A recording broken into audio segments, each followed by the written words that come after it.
Hello. On the topic of receiving and self-care, I will start with the beginning of the story way back when there was a little radio station and no, um, that I did not believe I was worthy of receiving anything pretty much. And so it took a while to get into a more receptive state. And it started at some point when I realized I could create comfort for myself, and that was through food or relating to people in certain ways. So there was, I mean, it was almost like a progression of what is receiving in self-care. I'm giving myself something. At the time, my parents were really interested in not spending money on anything. So they spent like nothing on food. We ate crappy, horrible yuck.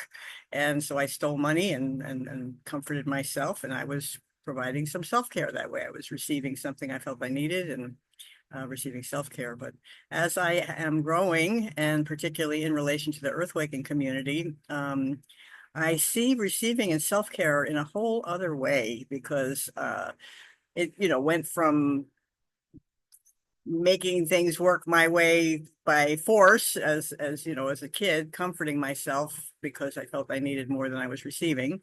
And then it got a little more mature and older life where I started doing some exploration, seeking spiritual food that, soothed my soul in some way. There was a lot of self-care in that.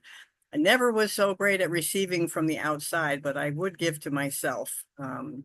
Baths, take nice baths here and there, do various things to care for myself. But at this point in time, receiving and self-care is all about God. It's all about um, aiming to be present in the moment and just receive whatever is available. Receiving the words that I'm going to say, like right now, receiving direction when there's a person to assist in some way rather than thinking I have any answers, just like opening up, saying a little prayer, getting out of the way. And all of this also is self-care. And also self-care, it turns out, is not the thing where you're soothing yourself in some way, like a bath or a pepperoni would have been a great self-care tool for me.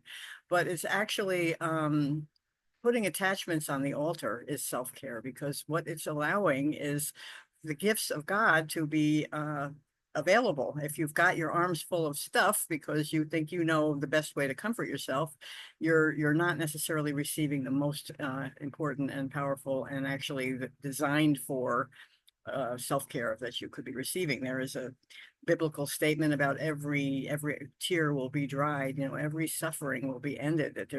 And I am thoroughly willing to believe that because we've seen so much, harm and dysfunction on this planet that if I have my eggs in this basket that some didn't used to value, but now I do tremendously, I'm expecting that there will be gifts of self-care, receiving gifts way beyond my comprehension. So